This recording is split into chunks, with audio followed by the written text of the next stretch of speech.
नमस्कार साथियों, आज का हमारा टॉपिक है वास्तविक संख्याओं का एक्सरसाइज नंबर फर्स्ट।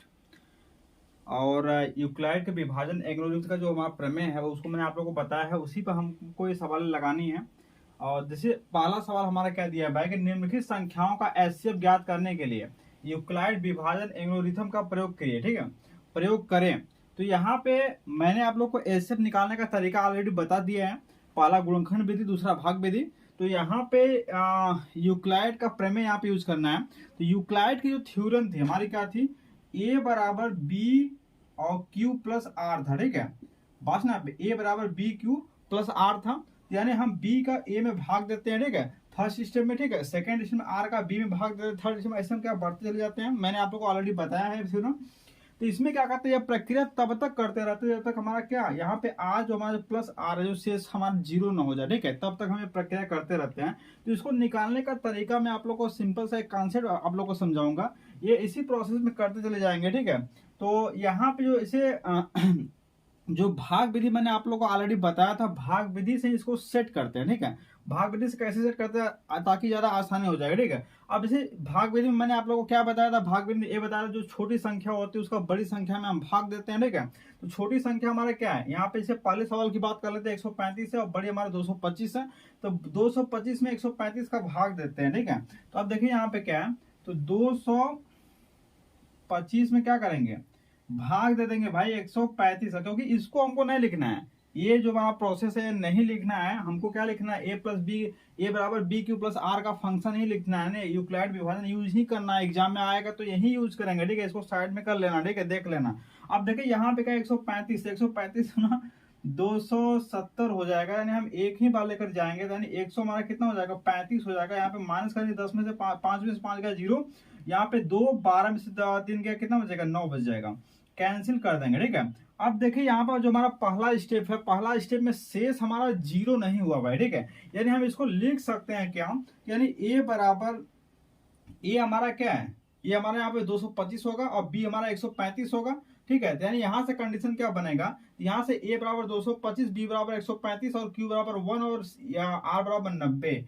यानी हमारा भाई यहाँ से हो जाएगा, हम लिख सकते हैं 225 बराबर 225 बराबर 135। क्या लिख सकते हैं, 135 गुणे 1 प्लस आर कितना हमारा है, अब 90 मिल गया। ठीक है, ये हमारा फर्स्ट स्टेप हो गया, बस ना पे। अब सेकंड स्टेप पे इस 90 का इसमें भाग देंगे, यानी शेष का है ना भाग देते हैं यहाँ पे, यानी 135 में भाग देते हैं यहाँ पे। तो 90 का नम कितना हो जाएगा, यहाँ पे 90 का नम 90 हो जाएगा। ठीक है, माइनस करेंगे, यहाँ पे 5 हो जाएगा और 13 में से 9 गया 4, क्या हो गया, 13 में से 9 गया 4। अब सेकंड स्टेप यहाँ पे हमारा कंप्लीट हो गया। तो सेकंड स्टेप में क्या किया मैंने, 90 का 135 में भाग दिया, यानी हमारा यहाँ पे 135 बराबर हो जाएगा भाई 90 गुणे कितनी बार लेकर गया मैं, एक बार, प्लस शेष कितना बचा, 45। ठीक है, और यहाँ पर भी शेष हमारा जीरो नहीं हुआ। ठीक है, अब क्या करेंगे, इसका उठा के इसे फिर भाग देंगे यहाँ पे। तो हम क्या करते हैं, यहाँ पे भाग देते हैं यहाँ पे 90 में 45 का, 45 गुना कितना हो जाएगा, 45 गुना हमारा क्या हो जाएगा, 90, यानी कैंसिल, शेष हमारा जीरो होगा। ठीक है, तो हमारा थर्ड स्टेप में क्या होगा भाई, कंप्लीट हो गया। यानी हम इसको 45 कैसे 90 में भाग दिया, यानी 90 बराबर लिख सकते हैं क्या, 45 गुणे 2 प्लस क्या, जीरो। जब यहाँ पे जब हमारा जीरो हो जाएगा, शेष हमारा जीरो हो जाता है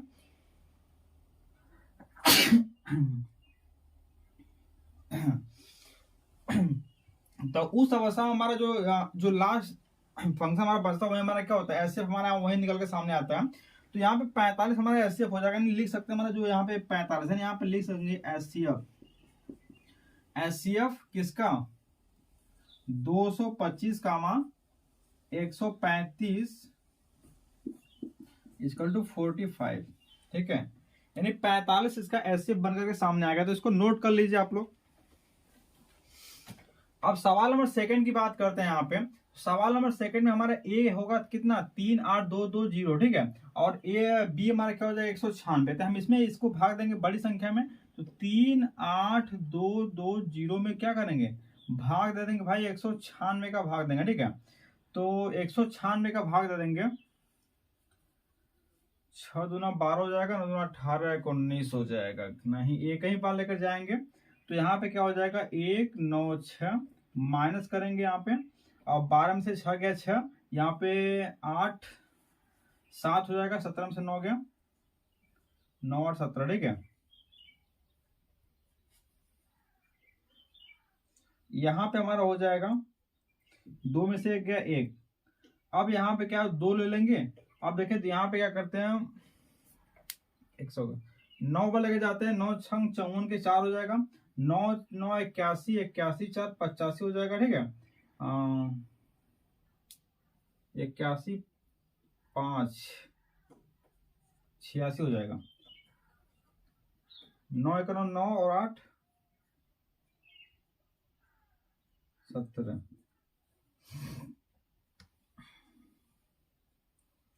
तो 9 बार लेकर जाते हैं यहाँ पे, तो 1764 यहाँ पे आ जाएगा। माइनस करेंगे 12 में से 4 गया 8, 12 में से 4 गया हमारा यहाँ पे 8 हो जाएगा।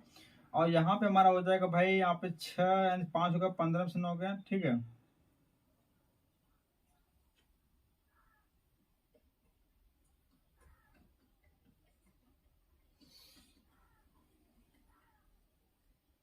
ये हमारा कैंसिल कैंसिल हो जाएगा, यानी 5 बार लेकर जाएंगे यहाँ पे तो हमारा 980 आ जाएगा। ठीक है, ये हमारा कैंसिल हो जाएगा।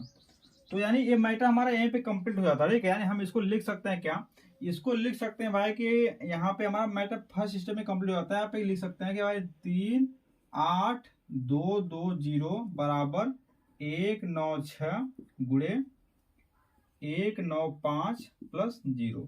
तो यहाँ से एचसीएफ हमारा बनकर के आएगा एचसीएफ कितना 3 8 2 2 0 कामा 1 9 6 कितना आएगा, लिख देंगे 1 9 6 ही इसका एचसीएफ हो जाएगा। तो नोट कर लीजिए इसको। अब इसके थर्ड क्वेश्चन की बात करते हैं यहाँ पे। तो हमारा ए बराबर कितना ये हो जाएगा, बी बराबर ये हो जाएगा। तो हम क्या करेंगे 867 में क्या करेंगे भाई 255 यानी 255 का भाग दे देंगे। 255 4 बार जाएगा, नहीं जाएगा।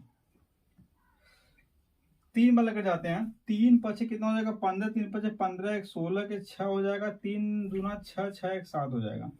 यहाँ पे माइनस कर देंगे, यहाँ पे 7 में से 5 गया 2, यहाँ पे 0 और यहाँ पे कितना हो जाएगा हमारा यहाँ पे 1 हो जाएगा। तो पहला स्टेप हमारा यहाँ पे कंप्लीट हो जाता है। यहाँ पे तो हम लिख सकते हैं भाई क्या, यानी 867 बराबर लिख सकते हैं 255 गुणे कितनी बार गया 3 बार गया, प्लस शेष कितना बचा 102। ये हमारा फर्स्ट स्टेप कंप्लीट होगा। ठीक है, अब यहाँ पे 0 तो हुआ नहीं, अब इसका इसमें भाग देंगे यहाँ पे। तो यहाँ पे क्या करेंगे 255 में का भाग दे देंगे। ठीक है, 2 बार जाएगा, 2 बार लेकर जाते हैं, 2 102 में 204 हो जाएगा। ठीक है, 204 यहाँ पे 1 हो जाएगा, यहाँ पे 5 हो जाएगा, कैंसिल। यानी हमारा सेकंड स्टेप भी हमारा कंप्लीट नहीं हो पाया। तो हम सेकंड स्टेप में किसका भाग दें 102 का भाग दें 255 में। तो हम 255 बराबर लिख देंगे भाई 102 गुणे कितना 2 प्लस कितना 51 लिख देंगे। ठीक है, अब हम थर्ड स्टेप में जाएंगे, यानी अब इसका हम इसमें भाग देंगे। ठीक है, तो हम यहाँ पे भाग देते हैं भाई, तो 102 का भाग देंगे यहाँ पे। तो 51 दूना कितना हो जाएगा 102 हो जाएगा। क्या हो जाएगा मैटर हमारा कैंसिल। ठीक है, यानी हमारा यहाँ से थर्ड स्टेप में मैटर कंप्लीट हो जाता है यहाँ पे। तो हम लिखेंगे कितना कि 51 का 102 में, यानी 102 बराबर हमारा हो जाएगा 51 इंटू कितना 2 प्लस कितना 0। यानी यहाँ से जो एचसीएफ बनकर के हमारा सामने आएगा, एचसीएफ कितना, एचसीएफ जो हमारा बनकर के आएगा भाई 867 कामा 255 का जो एचसीएफ बनकर के हमारा सामने आएगा वह आएगा 51। क्या आ जाएगा 51। तो उम्मीद है आप लोग समझ गए होंगे। ठीक है, तो इसी तरह से हम इसको करते हैं। इसको हम एक से रफ कार पे करना पड़ेगा, यहाँ पे साइड ऐसे कंप्लीट कर लेना, क्योंकि यूक्लिड का रूल्स यहाँ पे अप्लाई करना है ये तो भाई हमारे भाग विधि है। ठीक है, तो उम्मीद है आप लोगों को समझ में आ गया होगा। तो हम नेक्स्ट सवाल पे चलते हैं, इसको नोट कर लेते हैं। देखिए यहाँ पे क्या कह रहा है, दर्शाए कि कोई भी धनात्मक पूर्णांक धनात्मक विषम पूर्णांक 6q + 1 6q + 3 और 6q + 5 के रूप का होता है, जहाँ q कोई हमारा क्या पूर्णांक है। अब देखिए यहाँ पे मैंने आप लोगों को यूक्लिड की जो कंडीशन बताया था, वहां पे हमारा क्या था भाई a बराबर bq + r का कंडीशन था। और इस कंडीशन में भाई हमारा क्या था कि r का मान हमेशा r is greater than r equal to 0, r का मान 0 से ज्यादा 0 के बराबर था, और लेस देन क्या था भाई b था, यानी b से इसका मान कम था। ठीक है, अब यहाँ पे q का फंक्शन तो है ही। ठीक है, माना हमारा कोई धनात्मक पूर्णांक a और b है, जहां b बराबर 6 ही होगा, क्योंकि यहाँ पे 6 इंटू क्यू है, यहाँ पे 6 इंटू क्यू 6 इंटू क्यू। ठीक है, देख सकते हैं आप लोग यहाँ पे, यानी b तो डिफाइंड हो गया यहाँ पे। तो माना हम क्या मानते हैं, माना हमारा कोई धनात्मक पूर्णांक a और b है। ठीक है, माना कोई धनात्मक पूर्णांक धनात्मक पूर्णांक a कामा b है, ठीक है, और जहां b बराबर क्या दिया है, 6 दिया हुआ है, ठीक है। बात इसमें कि नहीं, जब b बराबर 6 दिया है यहाँ पे, तो भाई r बराबर क्या होगा, r बराबर क्या हो सकता है, b बराबर 6, तो r का मान b से कम ही होगा, एक कम होगा, ठीक है, 0 के बराबर हो सकता है। तो r बराबर 0 हो सकता है, 1 हो सकता है, 2 हो सकता है, 3 हो सकता है, 4 हो सकता है और 5 हो सकता है। इतनी बातें समझ में आ गई। अब क्या करते हैं, इसी को आग उठाकर यहाँ पे हम रखते हैं, ठीक है। तो हमारा a बराबर क्या हो जाएगा, r बराबर 0 पे, पहला कंडीशन लेते हैं भाई, r बराबर 0 पर क्या हो जाएगा, a बराबर b बराबर 6 है, 6 क्यू प्लस कितना 0 बराबर क्या सकते हैं 6 क्यू मिल जाएगा। बात इसमें आ गई। और r बराबर हमारा 1 पर, ठीक है, क्या हो जाएगा, a बराबर 6 क्यू प्लस कितना 1 मिल जाएगा। बात इसमें आ गई। अब देखिए यहाँ पे आगे बढ़ते हैं, r बराबर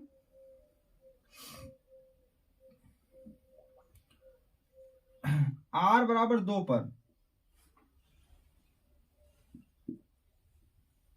a बराबर 6 क्यू प्लस 2, ठीक है, r बराबर 3 पर ले लेंगे, 3 पर a बराबर हमको मिलेगा 6 क्यू प्लस 3, r बराबर 4 पर a बराबर मिल जाएगा भाई 6 क्यू प्लस 4, r बराबर 5 पर मिलेगा हमको a बराबर 6 क्यू प्लस 5 मिल जाएगा। r बराबर 6 हो ही नहीं सकता, ठीक है। अब देखिए यहाँ पे कंडीशन हमारा बन गया, बात इसमें नहीं। अब देखिए यहाँ पे क्या हो जाएगा, हमको विषम धनात्मक पूर्णांक छांटना है, ना कि सम धनात्मक पूर्णांक छांटना है, ठीक है। क्या करना, विषम धनात्मक पूर्णांक हमको छांटना है यहाँ पे।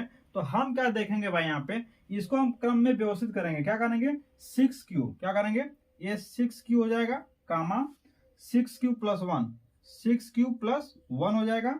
दूसरा तीसरा हमारा क्या है भाई, 6 क्यू प्लस 2 और कामा 6 क्यू प्लस 3, 6 क्यू प्लस 3 कामा 6 क्यू प्लस 4, 6 क्यू प्लस 4 कामा 6 क्यू प्लस 5 होगा, ठीक है। अब देखिए यहाँ पे क्या हो जाएगा, ये जो हमारा 6 क्यू है, मतलब हमको सिद्ध करना है कि हमारा 6 क्यू प्लस 1, 6 क्यू प्लस 3 और 6 क्यू प्लस 5 के कंडीशन यहाँ पे बनेगा।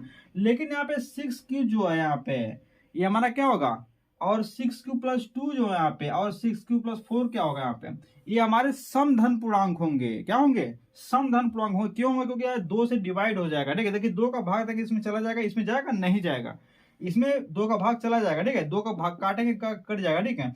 इसमें 6 क्यू प्लस 3 में जाएगा नहीं जाएगा, ठीक है। 6 क्यू प्लस 4 में 2 का भाग चला जाएगा, 6 क्यू प्लस 5 में नहीं जाएगा, तो यहाँ पे लिखेंगे अतः 6 क्यू प्लस 1, 6 क्यू प्लस 1 कामा 6 क्यू प्लस 3 कामा 6 क्यू प्लस 5 हमारे विषम धन पूर्णांक हैं। क्या है, धन पूर्णांक हैं।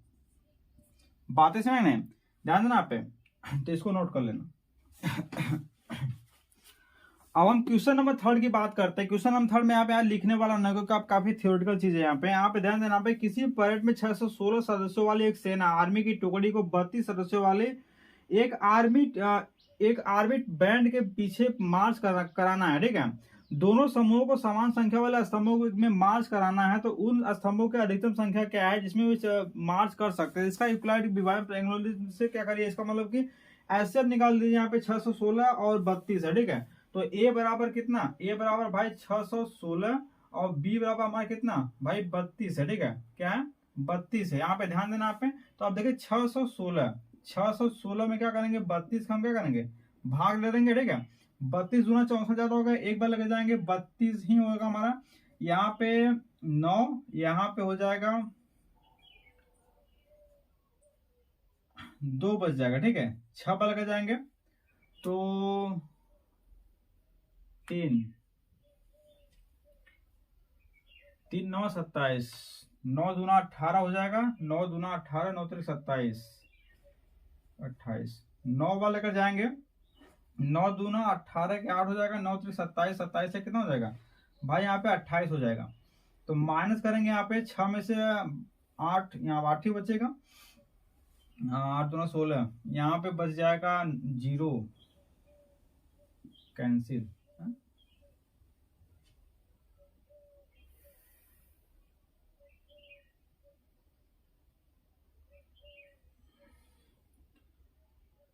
ठीक है, तो ये हमारा फर्स्ट स्टेप यहाँ पे कंप्लीट होता हुआ है। तो हम लिख सकते हैं भाई यहाँ पे क्या, बी ए बराबर क्या भाई, ए बराबर बी क्यू प्लस आर का कंडीशन रखेंगे यहाँ पे। तो ए बराबर हमारा कितना 616 है, बी हमारा कितना 32 है, और क्यू हमारा क्या है, क्यू बराबर 19 हो गया, आर हमारा कितना मिल गया 8 मिल गया।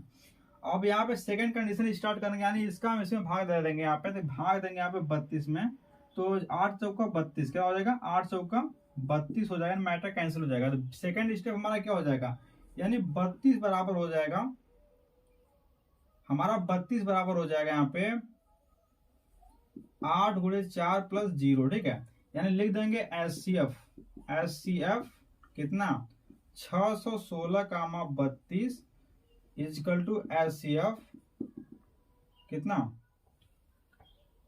32 कामा 8 इजकल टू 8, ठीक है।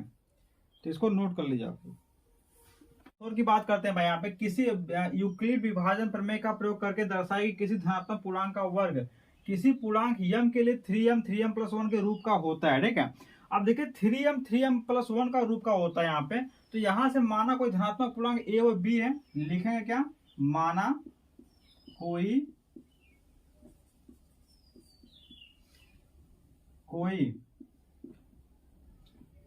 धनात्मक पूर्णांक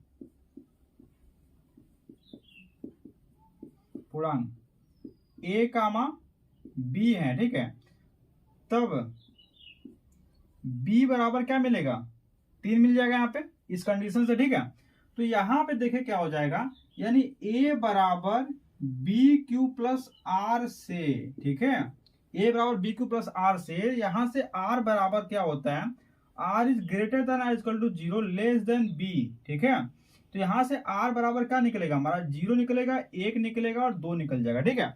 बात इसमें नहीं। तो यहां से हमारा ए बराबर हो जाएगा भाई, ए बराबर 3q प्लस 0, ए बराबर कितना हो जाएगा 3q हो जाएगा, ए बराबर 3q प्लस 1, ठीक है, और ए बराबर 3q प्लस 2 हो जाएगा। ये तीन चीजें हमारे बन के सामने आएंगे। अब क्या करते हैं, इनका वर्ग करते हैं। क्या कर रहा है भाई, वर्ग, धनात्मक पूर्णांक वर्ग। अब इनका वर्ग कर रहे थे, ठीक है। तो हम कल पहले करेंगे 3q square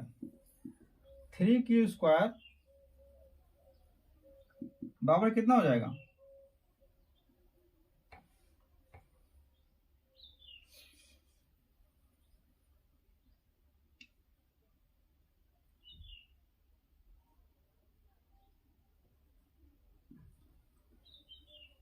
three Q plus 1 का अगर हम स्क्वायर कर देंगे तो 3 त्रिका 9 हो जाएगा, 9q स्क्वायर प्लस 1 प्लस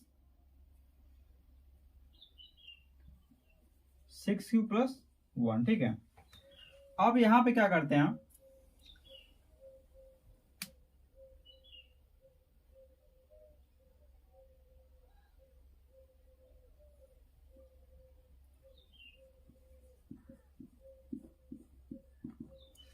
इसका स्क्वायर कर देंगे, 3 दूना 6। तो यहां पे हमारा क्या हो जाएगा,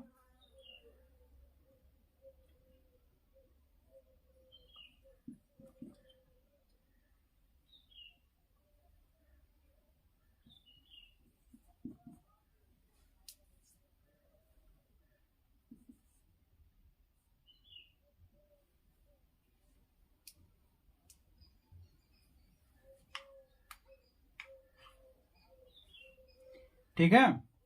अब इसको देखिए क्या कर सकते हैं, यानी 9q स्क्वायर, सेकंड स्टेप इसको समझ लेना। यहाँ पे 9q स्क्वायर को हम लिख सकते हैं क्या, 3 इंटू 3q स्क्वायर, ठीक है, कामा 9 में से 3 कामा ले सकते हैं।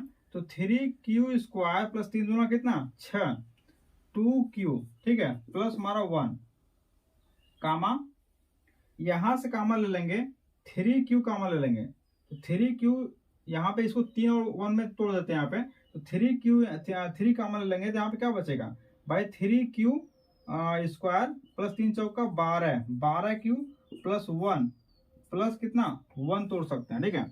बातें समझ यहाँ पे, तो यहाँ पे इस तरह का कंडीशन बन जाएगा यहाँ पे। तो इस तरह से कंडीशन बनते हैं, इसको हम क्या मानते हैं, इसको क्या कम से K1 K2 K3 मान लेते हैं, फिर या जैसे n1 इंटू n3 मान लेते हैं, इसको क्या मानते हैं 3n हो जाएगा और यहाँ पे 3n प्लस 1 हो जाएगा, ठीक है। तो ये हमारा क्या है 3n प्लस 1 दोनों 4,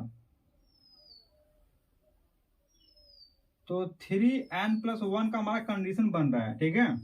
तो इस तरह से हम कह सकते हैं भाई कि जो n है या फिर m का टर्न ले सकते हैं, यानी 3m प्लस 1 है 3m प्लस 1 का कंडीशन हमारा बन रहा है, ठीक है। तो इसको नोट कर लीजिए। अब हम क्वेश्चन नंबर 5वें की बात करते हैं भाई। क्वेश्चन नंबर 5वां क्या है कि यूक्लिड विभाजन प्रमेय का प्रयोग करके दर्शाए गए किसी धनात्मक पूर्णांक का मान जो घन है 9m 9m plus 1 9m plus 8 के रूप का होता है, ठीक है। तो यहाँ पे माना धनात्मक पूर्णांक a और b है, माना धनात्मक पूर्णांक, ठीक है, माना धनात्मक पूर्णांक लिख लेना आप लोग, ठीक है। पूर्णांक क्या है a कामा b है, ठीक है। इनके बीच में जो रिलेशन हमारा q और r का होता है, तो यहां से हमारा कंडीशन यूक्लिड के हिसाब से बनने का b q प्लस हमारा r बन जाएगा, ठीक है। जहां पे r का मान जान ही रहे आप लोग, r इज ग्रेटर देन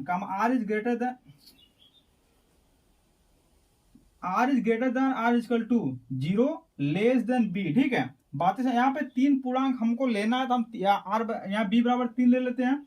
तो b बराबर हम क्या करते हैं 3 ले लेते हैं, यहाँ पे 3 दिखाना है यहाँ पे, ठीक है। तो यहाँ पे जब 3 दिखाएंगे तो r की वैल्यू क्या हो जाएगी भाई, r बराबर क्या होगा, r का मान b से कम ही ना होगा, b से हमेशा एक कम होता है, तो r का मान 0 हो सकता है, 1 हो सकता है और 2 हो सकता है, ठीक है। अब इसका मान यहाँ पे रखते हैं, तो a बराबर हमको क्या मिलेगा, a बराबर हमारा मिलेगा 3q, ठीक है। दूसरा हमारा a बराबर क्या मिलेगा 3q प्लस 0 हो जाएगा, तो 3q ना मिलेगा यहाँ पे। अब a बराबर 3q क्या हो जाएगा प्लस 1 और a बराबर क्या 3q प्लस 2 हो जाएगा। बातें समझ में। अब इसका क्या करते हैं हम घन करते हैं, घन करने की बात कर रहे थे, इन तीनों का क्या करते हैं घन करते हैं। ध्यान देना यहाँ पे, तो हमारा a q बराबर क्या, यानी 3q का क्या करेंगे q कर देंगे, बराबर कितना हो जाएगा 3 3 27 q हो जाएगा, क्या हो जाएगा 27 हमारा q हो जाएगा, ठीक है। या इसको लिख सकते हैं भाई, यहाँ पे 9 3q के पावर q, यहाँ पे q हो जाएगा, इतना लिख सकते हैं, ठीक है। या फिर 9m लिख सकते हैं, क्योंकि ये भी अज्ञात वैल्यू, तो इसको 9m का फॉर्म लिख सकते हैं, ठीक है। 9m का कंडीशन बन रहा है, हम इसको सिद्ध करना ना यहाँ पे। अब देखिए यहाँ पे क्या है, दूसरा क्यों ले लेते हैं, यहाँ पे हमारा aq बराबर हो जाएगा 3q प्लस 1 का हम क्या करते हैं q कर देते हैं यहाँ पे। यहाँ पे कहते a प्लस बी का होल क्यू क्या होता है a cube plus B cube plus 3b कोष्टक में a प्लस बी, उसके माध्यम से हल करेंगे यहाँ पे a क्यू यानी 9 3 3 का 9 27 q प्लस 1 प्लस 3ab यानी 3 3 का 9 q कोष्टक में कितना हो जाएगा a प्लस बी यानी 3q प्लस कितना 1 हो जाएगा। इसको तोड़ेंगे यहाँ पे, तो हमारा क्या 9 यहाँ पे कॉमन मिल जाएगा, 9 कॉमन ले लेते हैं, तो हमारा क्या 9 3 27 q प्लस इसको बाहर कर देते हैं, तो 9 के यहाँ पे कॉमन हो जाएगा, तो यहाँ पे q 3q square plus q बच जाएगा, ठीक है। और कोष्टक के बाहर हमारा क्या हो जाएगा, कोष्टक के बाहर हमारा 1 हो जाएगा, यानी इसको या हमारी अज्ञात वैल्यू इसको m का फॉर्म मान लेते हैं, तो 9m प्लस 1 का कंडीशन बन गया। अब देखिए अगला कंडीशन, थर्ड कंडीशन हमारा क्या है a प्लस 2q, a बराबर 2q, यानी a बराबर कितना है 3q है भाई, 3q प्लस 2 है ना, इसका हम q कर देते हैं यहाँ पे, तो हमारा कितना हो जाएगा 27q हो जाएगा प्लस हमारा 8 हो जाएगा प्लस 3ab यानी 18 हो जाएगा, 18q कोष्टक में कितना हो जाएगा 3q प्लस कितना 2 हो जाएगा, ठीक है। और इसको भी यहाँ पे हल करेंगे, यहाँ पे तो हमारा निकल कर आएगा 27 यानी 9 कॉमन लेंगे, तो 3q यहाँ पे q रहेगा प्लस 2q कोष्टक में कितना हो जाएगा 3q प्लस 2, कोष्टक के बाहर हम लिख लेंगे 8 हो जाएगा, इसको हम m मान लेते हैं, तो हमारा क्या हो जाएगा 9m प्लस कितना 8, यानी 9m प्लस 8 का फॉर्म बन गया, ठीक है। यानी हम कह सकते हैं किसी भी धनात्मक पूर्णांक का जब हम घन करते हैं, जो हमारा फॉर्म बन करके सामने आता है 9m प्लस 1 9m प्लस 8 का फॉर्म बन करके आता है, ठीक है। यही हमको सिद्ध करना है, दिखाना, ठीक है। तो उम्मीद है आप लोगों को समझ में आ गया होगा। आज के दिन बस इतना, मिलते हैं नेक्स्ट सेशन में नेक्स्ट टॉपिक के साथ।